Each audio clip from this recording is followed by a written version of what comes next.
बंद करके उसे सत्ता से हटाना पड़ेगा। और इधर इस सत्ता से तभी हटेगा जब ईवीएम से भारत में नहीं बैलेट से चुनाव होगा, तभी इस देश में सत्ता हमारी आएगी, तो हम जनगणना करा पाएंगे। और जो खासकर बहुत जो न्यायपालिका की आप बात आपने कहा है, मंच पर कहा है, मैं काट नहीं मैं कर रहा हूं, मैं कंक्लूड कर रहा हूं, लेकिन एक बात भी मैं कहता हूं, ये न्यायपालिका मेरा कहा है, आप लिख दो, आप अपने मीडिया से कह दो। आज भी मैं कहता हूं, आज भी भारत के अंदर जो न्याय व्यवस्था है, वो न्याय व्यवस्था भारत के लोकतांत्रिक और भारत के संविधान के तहत नहीं, जाति देखकर इंसाफ किया जाता है, न्याय और सजा दी जाती है। इसलिए आज भी ये न्याय व्यवस्था पर मुझे भरोसा नहीं है। मैं आपसे कहना चाहता हूं, जिस दिन ईवीएम बदलेगा, जिस दिन सत्ता बदलेगा, उस दिन आपका न्याय बाबा साहब के संविधान से न्याय होने लगेगा। हम वो भारत देखना चाहते हो, संविधान से देश को चलाने की बात करना चाहते हैं। मित्रों, समय का अभाव है, पीछे से इशारा हो रहा है। मैं आयोजक बंधुओं को, खास करके इस संस्था से जुड़े ओबीसी फ्रंट और तमाम 500 संगठन के लोग यहाँ पर जुड़े हैं, मैं तमाम लोग को दिल से बधाई देता हूँ, मुबारकबाद देता हूँ और अपने आप को इस आंदोलन से जोड़ते हुए आपको हिम्मत देता हूँ। आप तैयारी करिए, 24 से पहले का भी तैयारी करिए।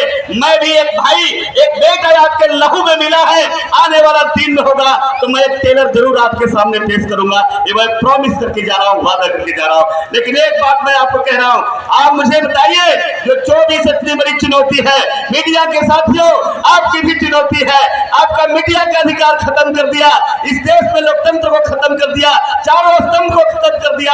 आप मुझे बताइए, 24 में, आने वाला 24 में ARSS की सरकार जो है, जातिवादी ब्राह्मणों की सरकार है, आप हटाएंगे कि नहीं हटाएंगे? बोलिए, हटाएंगे कि नहीं हटाएंगे? भगाएंगे कि नहीं भगाएंगे? सत्ता से पक्का हटाएंगे, प्रॉमिस है, वादा है। एक गाना सुना था, वादा किया तो, बोलिए ऊंची आवाज में, वादा किया तो, वादा किया तो। मीडिया के लोगों, एक संदेश दे दो और हम हुंकार भर रहे हैं। मेरे साथी ने अभी कहा था, कुछ सही क्षण पहले कहा था, जिस दिन 10 लाख लोग भारत के अंदर जेल का यात्रा की तैयारी कर लेगा, उस दिन ये गोदी मीडिया में बैठे लोग ये मोदी का चेहरा नहीं दिखा पाएंगे। इतना काला हो जाएगा कि दुनिया की सारी रोशनी से नहा दोगे तो सफेद नहीं दिखाई देगा। इसलिए मेरे मित्रों, तैयारी करो, हतोत्साहित नहीं करो। यह देश 1500 साल गुलाम रहा है, 1500 साल हम गुलामी की जिंदगी जिए हैं, इसलिए चिंता मत करो। कुछ दिन में आज जो हुआ है, समय नहीं है, बहुत कुछ कहने का था।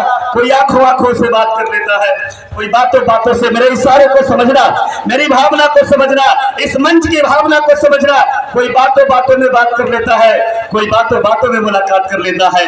बड़ा होता है जवाब देना मुश्किल जब कोई खामोश होकर सवाल कर लेता है। एक खामोशी नरेंद्र मोदी, इस 125 करोड़ में 110 करोड़ हिंदू भारत के जनता की खामोशी है। उस खामोशी से समझना, तुम आज जबरदस्ती सत्ता में बैठकर हमारे छाती पर बुलडोजर चलाना चाहते हो, हमारी छाती पर बाबा साहब के संविधान को मिटा देना चाहते हैं, तो मैं तुझे बोल देना चाहता हूँ, हम जी छोटी धीरी आवाज में नहीं, ऊंची आवाज में मैं बोल रहा हूँ। तेरी ईडी और तेरी सीबीआई और इंटेलिजेंस जो भी है, उसे चैलेंज कर देता हूँ। चलाओ तुम डंडा, चलाओ बुलडोजर। तेरी माँ की लाए, जब तेरी माँ ने दूध पिलाई है छाती की, तो आज भी मैं कहता हूँ, आज भी तुम डब्बा के दूध पी के बड़ा हुआ है, मैं माँ की छाती का दूध पी के बड़ा हुआ हूँ।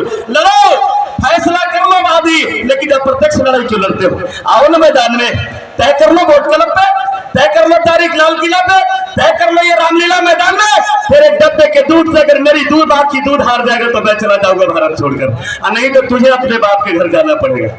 ये भारत में राष्ट्रभक्ति सिखा रहा है। इस देश में मेरा देश, मेरा संविधान, मेरी जागीर, मेरी दौलत, और मुझे ही दूसरे देश से आकर देशभक्ति का सर्टिफिकेट बांट रहा है। देशभक्ति, तुमने देशभक्ति है, तुमने देशभक्ति होता तो महात्मा गांधी की हत्या करता, तुमने देशभक्ति होता तो इस देश के संविधान को चुनौती देता, खत्म करता। तुमने देशभक्ति होती तो तुम 125 करोड़ लोगों के भावनाओं के विरुद्ध में काम करता।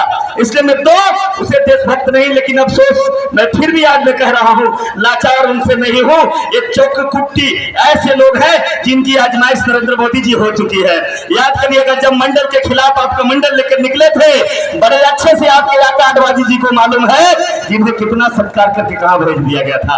और 6 दिसंबर की तारीख भी आपको याद कर लेना, जब चैलेंज तुमने देश के संविधान को दिया था, तो मुलायम सिंह यादव मुलायम सिंह यादव जैसा बेटा तेरे आका तेरे बाप को हैसियत भी बताने का काम किया था। ये भी पूरे भारत में ही दुनिया जानती है। इसलिए मित्रों, समय कम है, समय का अभाव है, मैं विशेष ज्यादा नहीं बोल सकता। ज्यादा बोल लिया हूं तो मुझे माफ कर दीजिएगा। मंच से भी मैं माफी चाहूंगा, अध्यक्ष जी से भी माफी चाहूंगा।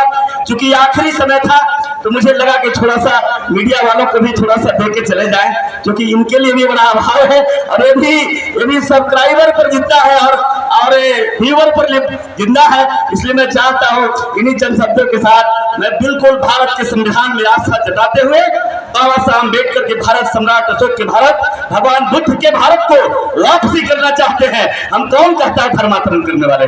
मीडिया में न्यूज चलाता है धर्मांतरण लोग कर रहे हैं। अरे धर्मांतरण तुमने किया है, तुम करोगे, लेकिन हम इस देश में, भारत बुद्ध का देश है, भारत बाबा साहब के देश है, हम अपने घर में वापस जा रहे हैं। मुझे धर्मांतरण करने की जरूरत नहीं है, मुझे नसीहत धर्मांतरण की नहीं है। इन्हीं चंद बातों के साथ मैं अपनी वाणी से विराम लगाते हुए जय हिंद, जय भारत, जय संविधान, जय बाबा साहब भीमराव अम्बेडकर।